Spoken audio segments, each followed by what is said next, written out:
সুন্দরকে প্রাপ্ত করতে চাই, তো দেবতাগণ মনে মনে ভাবছে, বাহ, আমরা কত ভাগ্যবান যে আমাদের অর্ধাঙ্গিনীগণ দেবীগণ যারা শ্যামসুন্দরকে নিজের পতিদেব রূপে প্রাপ্ত করতে চায়, আমরা ভাগ্যবান।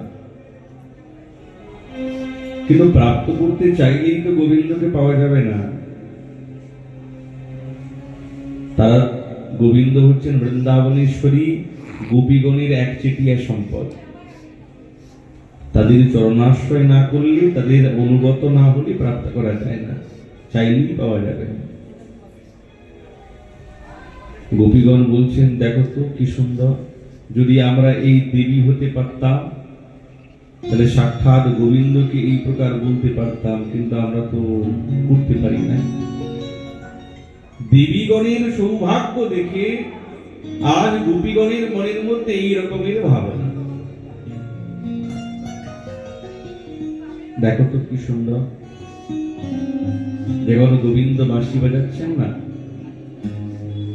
তখন সরোবরের মধ্যে রাজহংসগুলি শ্বেত পদ্ম ফুলের বনের মধ্যে রাজহংসগুলি খুব শব্দ করে তো, কিন্তু আজ একবারে নিস্তব্ধ হয়ে শ্যামসুন্দরীর বংশীর সুরের শব্দ শ্রবণ করছে, সব মৌন হয়ে গেছে, কেউ শব্দ করছে। বলে শব্দ করার সময় আরো পাবো, কিন্তু এই বংশীর সুরের শব্দ তো আর পাবো না, আর পাওয়া যাবে না। ওই জন্য সকলেই চুপ করে একবারে গোবিন্দের মুরলীর ধ্বনির শব্দ শ্রবণ করছেন। গোপীগণ বলছেন, যদি আমরা রাজহাঁস হতে পারতাম তাহলে এইরকম নীরবে বসে শ্যামসুন্দরের মুরলীর ধ্বনি শ্রবণ করার সৌভাগ্য পেয়ে যেতাম।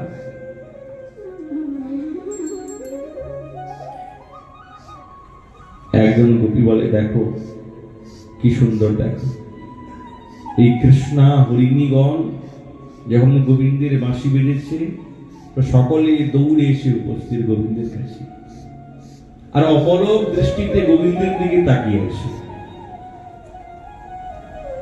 গোপীগণ বলছে, কি সুন্দর, দেখো তো আমাদের লজ্জা, ভয়, মর্যাদা, আমরা চাইলেই তো গোবিন্দের সঙ্গে সাক্ষাৎকার করতে পারি না, কিন্তু যদি আমরা গোপী না হয়ে হরিণী হতাম তাহলে তো আমাদের গৃহের কোনো বাধা ছিল না, মর্যাদা ছিল না, আমরা এই বনের মধ্যে গিয়ে সাক্ষাৎ গোবিন্দের বংশীয় সুর সামনে বসে শ্রবণ করতাম।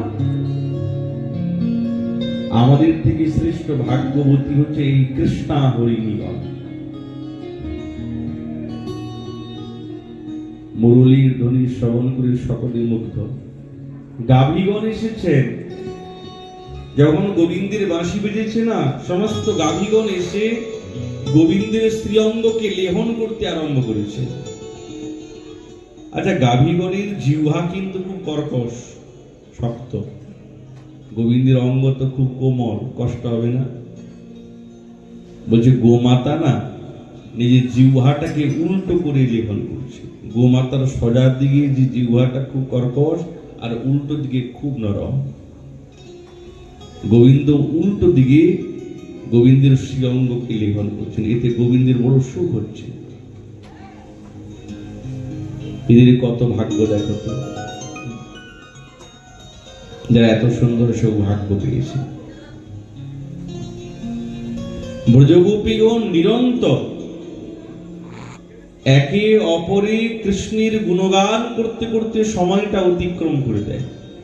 তাদের মুখে অন্য কোনো কথা নেই, তারা অন্য কোনো কথা বলে না, কেবল কৃষ্ণ কথা আলাপ, মগ্না গোবিন্দের কথা আলাপে তারা নিরন্তর মগ্ন থাকে সবসময়।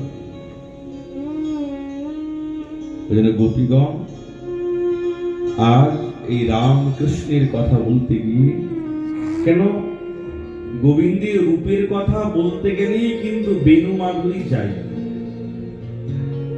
কৃষ্ণের বেণু মাধুরী, রূপ মাধুরী, লীলা মাধুরী, গুণ মাধুরী, এই চারটি মাধুরী তো প্রধান। যেই মাধুরী কেবলমাত্র ব্রজের নন্দনন্দনের কাছে আছে, আর তো কারো কাছে নেই। তা আমাদের আচার্যগণ বলছেন, গোবিন্দের রূপের কথা বলতে গেলেই বেণু মাধুরী চাই। মুরলীর কথা বলতে হবে, বেলুর কথা বলতে হবে, বংশীর কথা বলতে হবে। কেন এইটি হচ্ছে শ্যাম সুন্দরীর সর্বোৎকৃষ্ট বস্তু, সবার থেকে শ্রেষ্ঠ।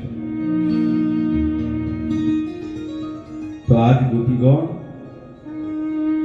এই বর্ণনা করতে করতে করতে করতে সময়টা কাটিয়ে দেয়। সুখদেব মহারাজ বলছেন, হে রাজন, গোচারণ করতে করতে একদিন সখাগণের সঙ্গে যখন বিচরণ করছেন, হঠাৎ কংস প্রেরিত অরিষ্টাসুর এসেছে বিশালকায় বৃষের রূপ ধারণ করে, পর্বতাকার শরীর, ককুদ হচ্ছে না একবারে হিমালয় পর্বতের মতন। ককুদ মানে ঝুঁটি, ওই যে থাকে না পিঠের মধ্যে গাভীতে, একবারে পর্বতাকার শরীর। আর সমস্ত গাভীগণের সঙ্গে উৎপাত করতে আরম্ভ করেছে, আঘাত করতে আরম্ভ করেছে। তো মধুমঙ্গল বলছে, ভাই কানাই, এই দেখ কতগুলো ষাঁড় এসেছে, উৎপাত করছে। কৃষ্ণ তাকে দেখছেন, আরে ভাই মধুমঙ্গল, এই কোনো বৃষ নয়, অসুর এসেছে, অসুর। আচ্ছা, আর যেমনি কৃষ্ণের দিকে তাকিয়ে দেখলো না, ও এই ছোট্ট বালক যে আমার রাজার শত্রু, একে তো অনায়াসে আমার সিংহের দ্বারা আঘাত করে মেরে ফেলবে। আর সব একে দৌড়াতে আরম্ভ করেছে, সব একে দৌড়ি। মধুমঙ্গল বলছে, ভাই কানাই সাবধান, দেখ কেমন ভাবে দৌড়াচ্ছে। আর গোপাল ধরে দিলেন আছাড়। হায় হায়, আমি তো ভেবেছিলাম কোন সাধারণ ছোট্ট বালক হবে, এ তো বিশাল শক্তি। তাহলে এবার সম্পূর্ণ বল প্রয়োগ করে আমার তীক্ষ্ণ সিংহের দ্বারা আর এই কৃষ্ণকে মেরে ফেলব। সব একে দৌড়াতে আরম্ভ করেছে। সীতা বলছে, ভাই কানাই, এই দেখ কেমন ভাবে দৌড়াচ্ছে তোর দিকে। আর গোপাল দুইটা শিং ধরে দিলেন আছাড়। মলমূত্র ত্যাগ করতে করতে করতে করতে এই অরিষ্টাসুরের প্রাণান্ত হয়ে গেল। যেমনি প্রাণান্ত হয়ে গেল, সঙ্গে সঙ্গে সখাগণ বলছেন, আমাদের ভাই কানাই আর অনেক বড় ষাঁড়কে মেরে ফেলেছে। খুব আনন্দ। এখন প্রত্যেক দিন ব্রজগোপীগণের সঙ্গে সাক্ষাৎকার হয়। তো ওই পথেই গোপীগণ যাচ্ছে, বৃন্দাবনের ললিতা, বিশাখা ইত্যাদি সকলে যাচ্ছে। গোবিন্দ সামনে দাঁড়িয়েছে। বৃন্দাবনেশ্বরী বলছে, খবরদার, তুমি আমাদের আশেপাশে থাকবে না। আরে সুন্দরীগণ, কেন, কি হয়েছে? ললিতা বলছে, বা করে আবার বলছো যে কি হয়েছে? তুমি পাপী, তোমার গায়ের বাতাস যদি আমাদের অঙ্গে লাগে না তো আমরাও পাপী হবো। খবরদার, তুমি আমাদের আশেপাশে থাকবে না। হায় হায়, কি পাপ করলাম যে এত বড় দোষারোপ করছো তোমরা?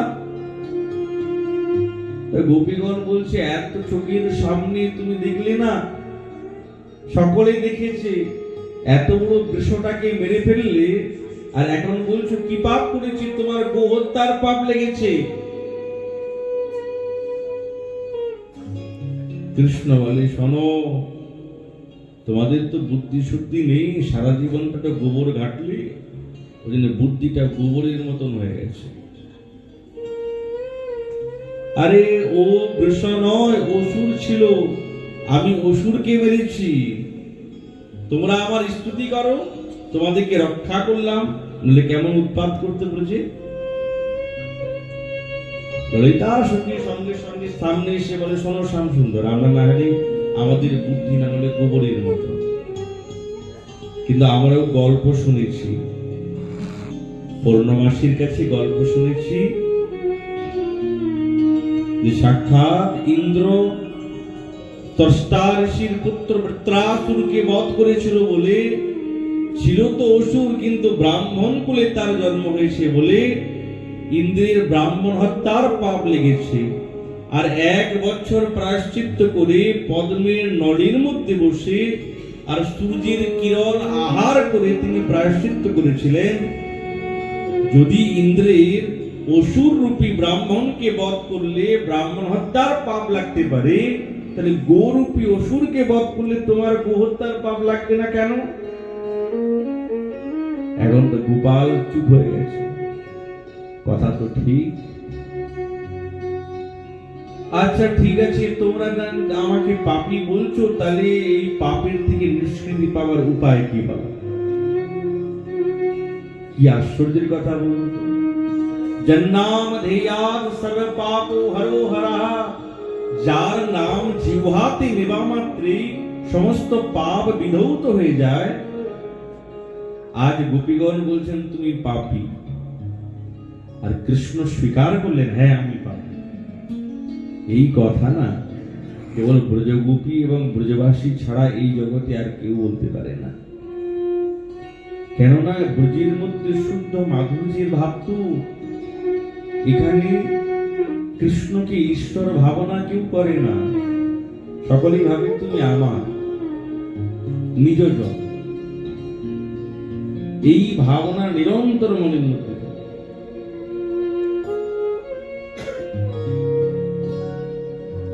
তো আর কৃষ্ণ স্বীকার করলেন হ্যাঁ আমি পাপী, নিষেধ করলেন না। তাহলে এই পাপ থেকে নিষ্কৃতি পাওয়ার উপায়টাও তোমরা বলো। যেমন আমার পাপ ধরেছো, তো নিষ্কৃতির উপায়টা বলো। এখন গোপীগণ বলে শোনো, সব তীর্থে গিয়ে ডুব দিয়ে আসতে হবে, স্নান করতে হবে, তবে পাপ বিধৌত হবে। এই কথা যখন শুনলেন তো কৃষ্ণ বলছে শোনো, এত তীর্থ আছে, এত তীর্থে গিয়ে গিয়ে যদি স্নান করতে হয় তাহলে কত দিন লাগবে, কত সময় লাগবে বলো? তোমাদেরকে কত ভালোবাসি আমি, কোন সরল বিধান বলো? গোপীগণ বলছে না না, কোনো সরল টরল হবে না, এইটাই করতে হবে, সব তীর্থে গিয়ে স্নান করতে হবে। তুমি কতটা ভালোবাসেন পরে কথা, আগে স্নান করতে হবে। এখন কৃষ্ণ বিপদে পড়েছেন, কি করা যায়? আচ্ছা দেবীগণ, একটা কাজ করলে হয়, তোমাদেরও কথা থাক আর আমারও কথা থাক। যদি আমি সমস্ত তীর্থগণকে ডেকে নেই তাহলে তো হবে। গোপীগণ বলছে আচ্ছা ঠিক আছে, তা হবে।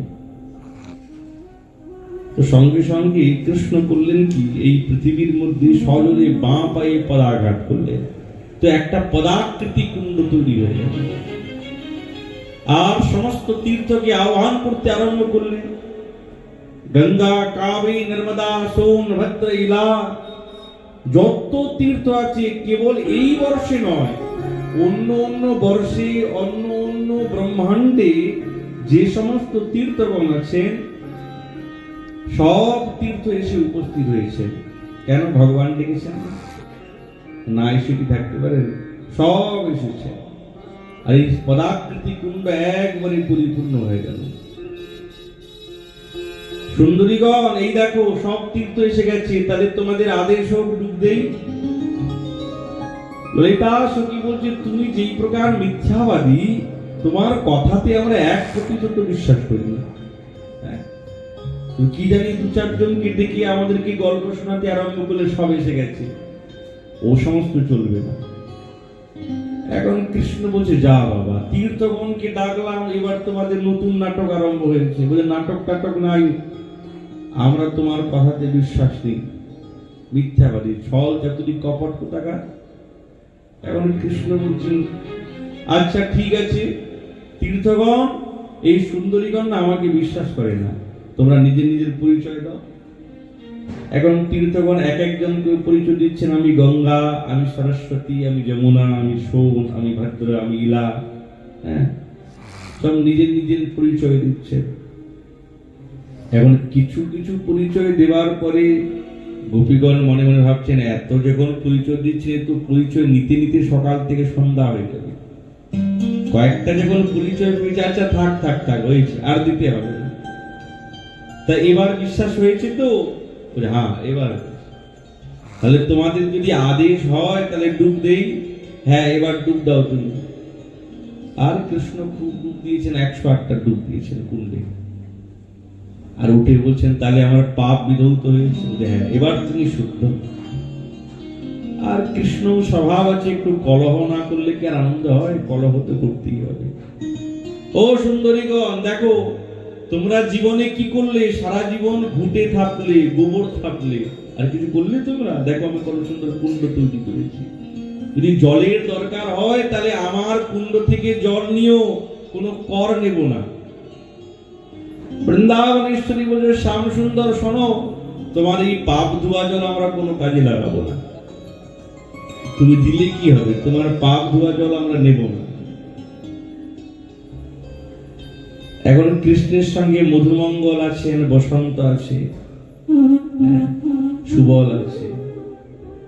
এদের মুখ হয়ে গেল ভারী, দেখলে তো কেমন অপমান করছে আমাদেরকে, আমাদের পাপ ধোয়া জল নেবে না। বৃন্দাবনেশ্বরী বলছে ললিতাকে, ললিতা এ বিশাখা, দেখ একটা কুণ্ড তৈরি করে বুক কেমন ফুলিয়ে ফুলিয়ে চলছে, চল আমরাও কুণ্ড তৈরি করব, আমরাও তৈরি করব। ললিতা সখী কানে কানে বলে, এরা এই কুণ্ড তো তৈরি করবে, কিছু আছে তোমার কাছে? না গেতি, না ফাবড়া, না পারাত। একটা কুণ্ড তৈরি করতে গেলে তো একটু দরকার হয়, কিছুই তো নেই, কি করে করবে? বৃন্দাবনেশ্বরী বলেছি যখন করতেই হবে, হার মানা যাবে না। গোপীগণ কোনদিন কৃষ্ণের কাছে হারেন না, সবসময় জয়। পরাস্ত কেবলমাত্র গোবিন্দই হয়। এই তো দেখ আমাদের কাছে ভালো ভালো কঙ্কন আছে, খোল নিজের নিজের কঙ্কন। বৃন্দাবনেশ্বরী তার রত্নময় কঙ্কন খুলেছেন, ললিতা বিশাখা নিজের নিজের দিব্য দিব্য রত্নময় কঙ্কন খুলে, আর পাশেই একটি অরিষ্টাসুরীর পদাঘাতে না একটা ছোট্ট রকম গর্ত ছিল, আর ওইটাকে খুলতে আরম্ভ করেছেন। আর কৃষ্ণ দাঁড়িয়ে আছেন, সুবল দাঁড়িয়ে আছে, মধুমঙ্গল দাঁড়িয়ে আছে, দেখছে কি করে। দেখি এরা সত্যি সত্যি কিছু কিছু সময়ের মধ্যেই আর একটা সুন্দর কুণ্ড তৈরি হয়ে গেল। গোবিন্দ দেখছেন, সুবল কি বলছে, দেখলি তো কুণ্ড তৈরি করে ফেললো এরা। সুবল বলছে, তুমি কি ভেবেছো তুমিই পারো, ওরাও পারে, তাহলে কি হবে এবার? তা গোবিন্দ বলছেন, ও সুন্দরীগণ, কুণ্ড তো তৈরি করলে, জল পাবে কোথায়? জল না, আমি দিয়ে দেব জল। তোমরা আমার কাছে ক্ষমা চাও তো আমি প্রসন্ন হয়ে তোমাদেরকে জল ধার দেব। বৃন্দাবনেশ্বরী বলছে, শোনো সুন্দর, আমার এই পবিত্র কুণ্ডে তোমার পাপ ধোয়া জল ঢোকাবো না, তো জল পাবে কোথায়? বলছে, আমার এত সখী আছে, এক কলসি করে যদি মানসী গঙ্গা থেকে জল আনে না, তো আমার এই কুণ্ডটা ভর্তি হয়ে যাবে, তবু তোমার জল দেব না। তুমি তোমার জল রাখো তোমার কাছে, তুমি ডুববে, যাও। কৃষ্ণ মনে মনে ভাবছে, সর্বকার্যে পটিয়ে সে সব পারবে। জ্বালা হলো, বুকে ব্যথা আরম্ভ হয়ে গেল।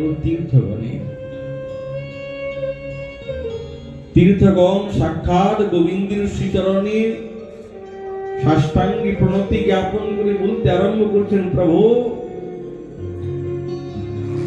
আমাদের বড় আশা নিয়ে এসেছি যে আমরা বৃন্দাবনে বাস করতে চাই, কিন্তু শুনেছি বৃন্দাবনেশ্বরীর কৃপা না হলে তো বৃন্দাবনে বাস হয় না। তাহলে কি ঠাকুরানী আমাদেরকে কৃপা করবেন না? তিনি যদি কৃপা না করেন তাহলে তো বৃন্দাবনে বাস হবে না। এই বৃন্দাবনের রাজা হচ্ছেন সাক্ষাৎ রাধা ঠাকুরানী। ওই জন্য বৃন্দাবনে সকলে দেখবে রাধে রাধে বলে। কেন? রাজা তো যেই রাজ্যে বাস করতে হয় সেই রাজার গুণগান গাইতে হয়। গৌড় দেশে থাকলে এখানে রাজা হচ্ছে নিতাই গৌর সীতানাথ, ওই জন্য মুখে জয় গৌর বলতে হয়, জয় নিতাই বলছে, জয় সীতানাথ বলতে হয়। রাজা ব্রজের রাজা হচ্ছেন সাক্ষাৎ গোবিন্দ, এটা সকলেই আমরা জানি, কিন্তু গোবিন্দ না, রাজা হচ্ছেন সাক্ষাৎ রাধা। গোবিন্দ তো প্রজা, হেরে গেছেন। ওই রান্নাবাড়ি রতিরণ হয়েছিল, শর্ত লেগেছে যে জিতবে সে রাজা হবে, আর যে হেরে যাবে সে পিছনে দাঁড়িয়ে ছাতা ধরবে। এখন রুটি ননি গোবিন্দ হেরে গেছেন। ললিতা বিশাখা ইত্যাদি সখীগণ বলছে আর খেলবে, হারলে তো, এবার ছাতা ধরো, অভিষেক করতে হবে। তো সাক্ষাৎ গোবিন্দ বৃন্দাবনেশ্বরী রাজ্যাভিষেক করলেন, ওদের নাম হয়ে গেল উমরায়। শ্রীপাদ লোকনাথ গোস্বামী পাদির ভজনস্থলী উমরায়। আর পাশেই হচ্ছে আমাদের রণবাড়ি, যেখানে আমাদের সিদ্ধ বাবা ভজন করেছিলেন রণবাড়ি। আর গোবিন্দ ওই ছাতা ধরেছিলেন বলে নাম হয়ে গেল ছত্রধর। গোবিন্দের একটি নাম হচ্ছে ছত্রধর, ওই জন্য সেই স্থানটার নাম হচ্ছে ছাতা। যখন দিল্লি যাবেন না, ওদের ছাতা হয়ে যেত, ছাতা, কোশি, পলবল, ওই ছাতা। যেখানে যেখানে গোবিন্দের লীলা হয়েছে সেখানে সেখানে সেই লীলার অনুরূপে নামকরণ হয়েছে। রণবাড়ি আর উমরায় আর ছাতা। তো সেই থেকে বৃন্দাবনেশ্বরী তিনি হচ্ছেন এই ব্রজের রাজা, রাজার গুণগান। তার কৃপা না হলে ব্রজে বাস হবে না। তীর্থগণ প্রার্থনা করলেন, হে প্রভু, আমাদের বড় আশা এই ব্রজেতে বাস করতে চায়। গোবিন্দ বলছেন, বৃন্দাবনেশ্বরী বড় করুণাময়ী, অনেক দয়াময়ী, তার মতন দয়াময়ী করুণাময়ী আর কেউ নেই। আমাদের আচার্যগণ বলছেন যে কৃষ্ণের মধ্যে এত দয়া নেই, এত করুণা নেই, যেই দয়া যেই করুণা ঘন বিগ্রহবতী সাক্ষাৎ রাধা ঠাকুর। তিনি অল্পেতে প্রসন্ন হন।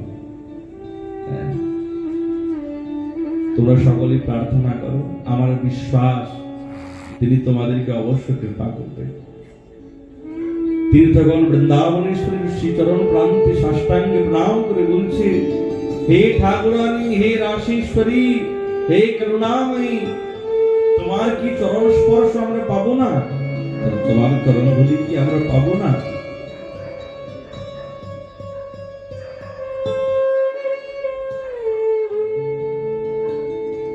তোমার চরণ ধুলি প্রাপ্ত করার জন্য তো বহু আশা করেছি, পাবো না?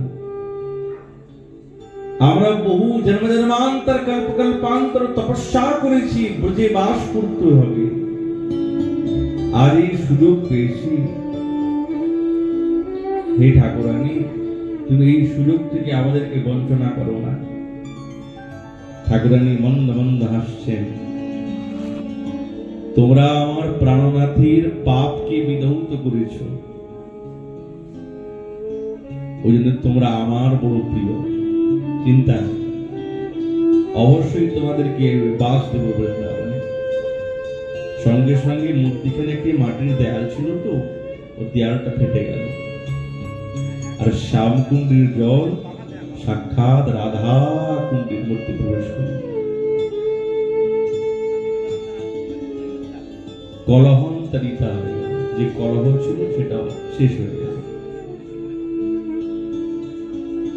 মনের মধ্যে প্রশ্ন আসে, তীর্থগণের কি এত ক্ষমতা আছে গোবিন্দের পাপ বিধৌত করবে? প্রথম তো ভগবানের তো পাপ হয় না, আর গোবিন্দের পাপ হবে কি করে?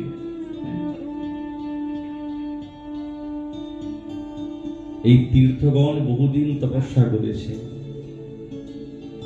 এই জগতের সমস্ত পাপ তাদের এত বোঝা হয়ে গেছে, আর পারছে না। ভগবানের কাছে নিবেদন করেছে, প্রভু, তীর্থ স্বরূপ তো আমাদেরকে বানিয়েছেন আপনি, কিন্তু এত পাপের বোঝা আমরা তো নিয়ে চলতে পারছি না। গোবিন্দ যখন স্নান করলেন না, গোবিন্দের পাপ বিধৌত হয় না। এই তীর্থগণের যত সমস্ত পাপ এবং বোঝা ছিল সেইগুলি সব নিষ্কৃতি হয়ে গেল।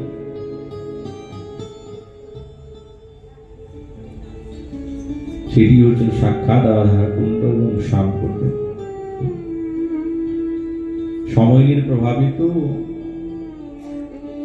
এই রাধা কুণ্ড শ্যামকুণ্ড একবারে বিলীন হয়ে গেছে, কিছু ছিল না। মহাপ্রভু যখন সন্ন্যাস ধর্ম অবলম্বন করে এই ব্রজের পথে যাত্রা করলেন,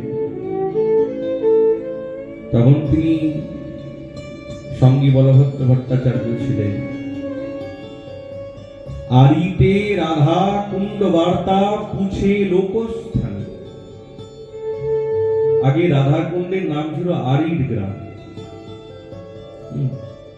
তো মহাপ্রভু জিজ্ঞাসা করছেন যে এইটাই কি রাধা কুণ্ড? তো কেহ নাহি জানে, সঙ্গের ব্রাহ্মণ না জানে, কেউ জানে না। আর বলভদ্র ভট্টাচার্য তিনি বলছেন, প্রভু নতুন শুনছি রাধা কুণ্ড বলে কোন স্থান। গ্রামবাসী বলছে, মহারাজ এটা আরিড গ্রাম। মহাপ্রভু তো সাক্ষাৎ ভগবান, মহাপ্রভু সাক্ষাৎ ব্রজের নন্দনন্দন। ভগবান তো ঠিক আছে, কিন্তু ব্রজের নন্দনন্দন শ্যাম সুন্দরী হচ্ছেন মহাপ্রভু। রাধাভাব অঙ্গীকার করে তিনি অবতীর্ণ হয়েছেন। তিনি দেখলেন, ও কালীর প্রভাবে সমস্ত তীর্থ লুপ্ত হয়ে গেছে। দুইটি ধানের ক্ষেত দেখলেন, একটি হচ্ছে কৃষ্ণ বর্ণের আর একটি হচ্ছে শ্বেত বর্ণের। অল্প অল্প ধান খেতে জল থাকে, তো মহাপ্রভু সেই অল্প জলেতে স্নান করলেন। কেবল স্নান নয়, সেই শ্রীকুণ্ডের রজের দ্বারা দ্বাদশ অঙ্গে তিলক করলেন। 10 নামী সন্ন্যাসীর শিখা সূত্র এবং তিলক দেন জগৎগুরু শঙ্করাচার্য। এই 10 নামী সন্ন্যাসীর আবির্ভাব তিনি করেছেন। উনি গিরি, পুরী, ভারতী, বামন, পর্বত, এই প্রকার করে 10 নামী সন্ন্যাসী আছেন। জগৎগুরু শঙ্করাচার্য এই 10 নামী সন্ন্যাসী প্রণেতা। তো মহাপ্রভু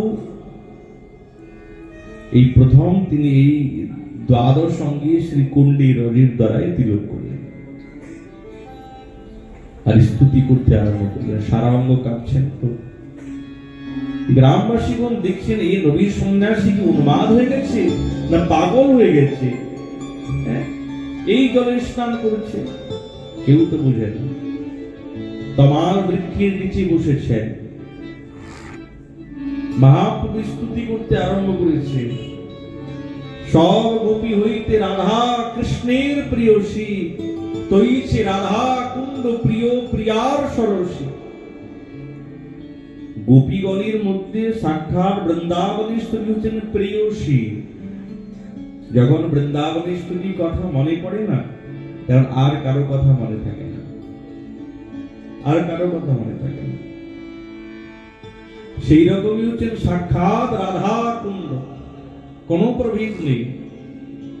যেই কুণ্ডে নিত্য কৃষ্ণ রাধিকার সঙ্গে জলে জল কেলি করে, তীরে রাস রঙ্গে। আমাদের রাধা কুণ্ডে মধ্যাহ্নে ভোগ লাগে না? ভোগ আরতি যখন কীর্তনের মধ্যাহ্নে গোবিন্দের ভোগ লাগে রাধা কুণ্ডে। আর প্রত্যেক দিন ওইখানে জলক্রীড়া হয়, আর তীরে দিব্য রাসোৎসব হয়। আর শ্রীকুণ্ডের চারিপাশে অষ্টসখীর 8টি কুঞ্জ আছে, আর শ্যামকুণ্ডে অষ্টসখার 8টি কুঞ্জ। কিন্তু কোন অষ্টসখা? প্রিয় নর্ম সখা। প্রিয় নর্ম সখা কারা? সুবল, মধুমঙ্গল, বসন্ত ইত্যাদি, এনারা হচ্ছেন প্রিয় নর্ম সখা। প্রিয় নর্ম সখার মনের মধ্যে সখী ভাবীর ভাবনা আছে, ওই জন্য তাদের কাছে রাধারানীর কথা এবং গোপীগণের কথা তারা জানে, কিন্তু শ্রীদাম ইত্যাদি এনারা কিন্তু জানেন না। এনারা প্রিয় নর্ম সখা নয়, সখা, কিন্তু প্রিয় নর্ম সখা নয়। ওই জন্য শ্যামকুণ্ডের চারিপাশে 8 জন প্রিয় নর্ম সখার 8টি কুঞ্জ আছে, আর সেখানে দিব্য রাসোৎসব হয়, লীলা হয়। মহাপ্রভু স্তুতি করছেন। সেই কুণ্ডে একবার যেই করে একবার স্নান, তারে রাধা সম প্রেম কৃষ্ণ করে দান। কত বড় কথা! বলছে এই কুণ্ডে যদি কেউ একবার স্নান করে না, তো বৃন্দাবনেশ্বরী গোবিন্দের যেরকম ভালোবাসে, যেরকম তার প্রেম, সেই প্রেমের মধ্যে এক ফোঁটা পা দিতে পারি। এখন মনের মধ্যে প্রশ্ন আছে, আমিও তো স্নান করি সকাল বিকাল সন্ধ্যা, ওই আমার মনের মধ্যে তো এই প্রেম জাগে না। প্রেম তো দূরের কথা, মনের মধ্যে আমার তো কপটতাই যায় না। প্রেম তো অনেক দূরের কথা। তাহলে কি কুণ্ড পরিবর্তন হয়ে গেছে, না জল পরিবর্তন হলো? কিছুই পরিবর্তন হয়নি। সেই কুণ্ড, সেই স্থান, সেই লীলাভূমি, পরিবর্তন হয়েছে কেবলমাত্র আমার মন। আমাদের মনটা পরিবর্তন হয়ে গেছে, শ্রদ্ধা নাই, বিশ্বাস নেই। প্রেম তো হয়, আমার হচ্ছে না, এটা আমার দোষ। তাহলে স্নান করলে যে প্রেম হয় বলেছে, জন্মান্তর কল্প কল্পান্তর এত পাপ সঞ্চয় করেছি,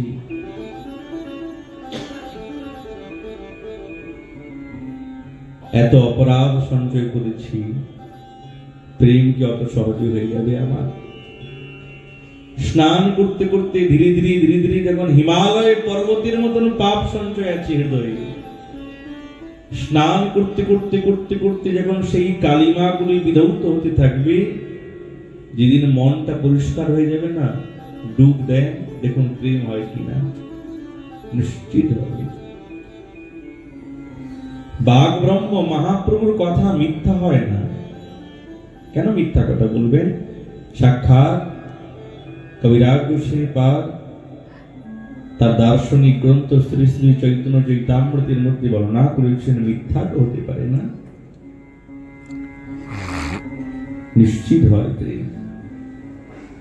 আমাদের এখানে রাধাকুণ্ডের পাশেই পঞ্চপাণ্ডব ঘাট আছে, যেখানে পঞ্চপাণ্ডব 5টি নিম্ব বৃক্ষে তপস্যা করতে,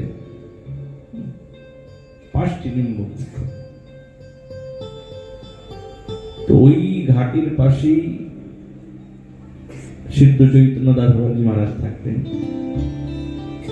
তো উনি চৈতন্য চৈতামৃত পড়ছেন, তো মহাপ্রভুর ব্রজের আগমনের কথা আসলো, আর মহাপ্রভুর স্তুতির কথা আসলে, সেই কুণ্ডে একবার যেই করে স্নান, তারই রাধা সম প্রেম কৃষ্ণ করে দান। এই পয়াটি যেমনি পড়লেন না, সঙ্গে সঙ্গে বাহ, এত বড় কথা, সঙ্গে সঙ্গে গ্রন্থটা ওখানে রাখলেন আর দৌড়ে গেলেন পাশেই রাধা কুণ্ড।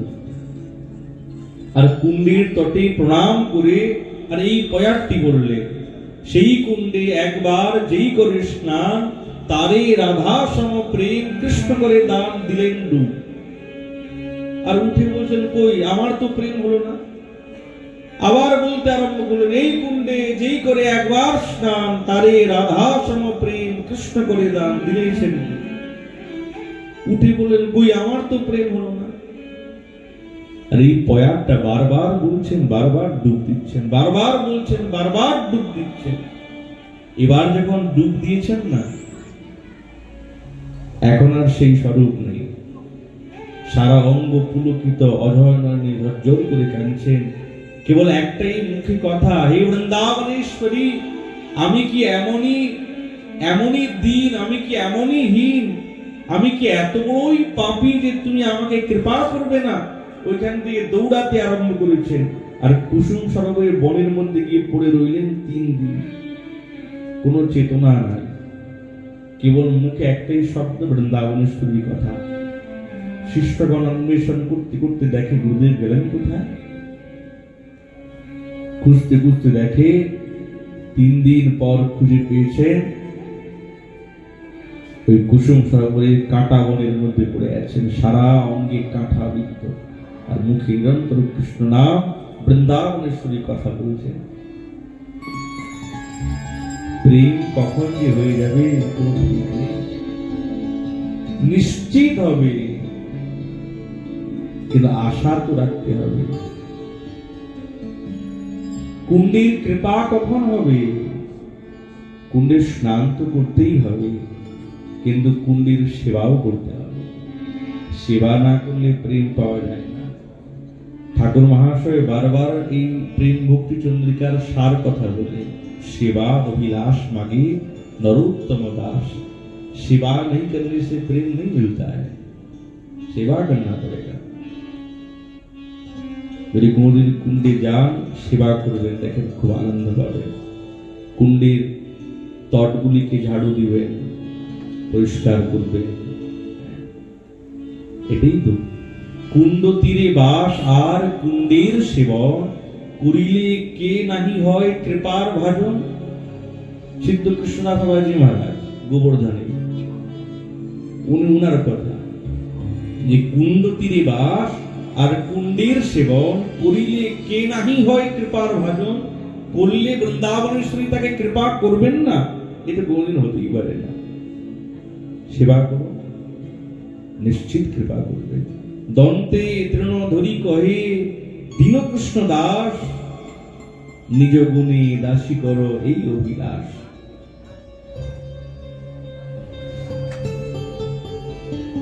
বৃন্দাবনেশ্বরী নিশ্চিত কৃপা করবে। সেই তো রাধাকুণ্ড শ্যামকুণ্ড। আমরা কত ভাগ্যবান বলুন তো, রাধাকুণ্ডে গেলে না আর কোথাও যেতে নেই,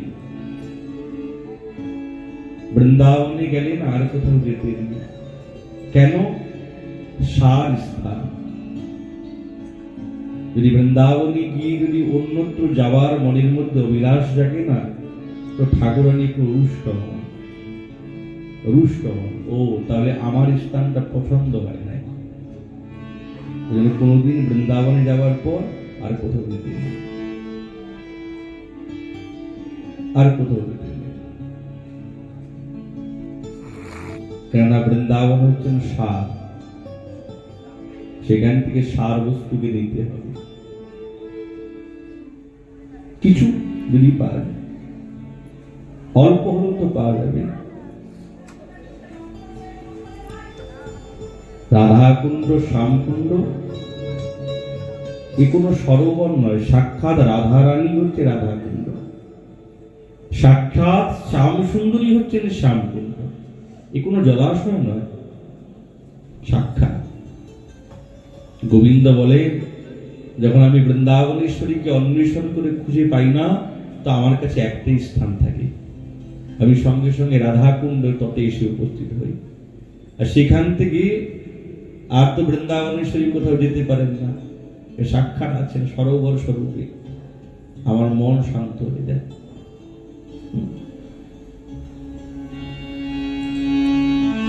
সুদাসজি বলছেন, किशोरी है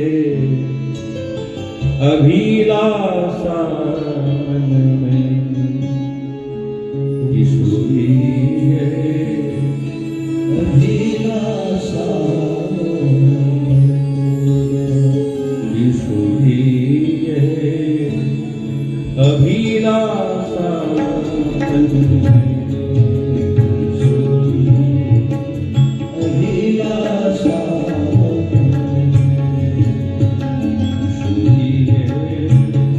अभिलाषा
रसिक संग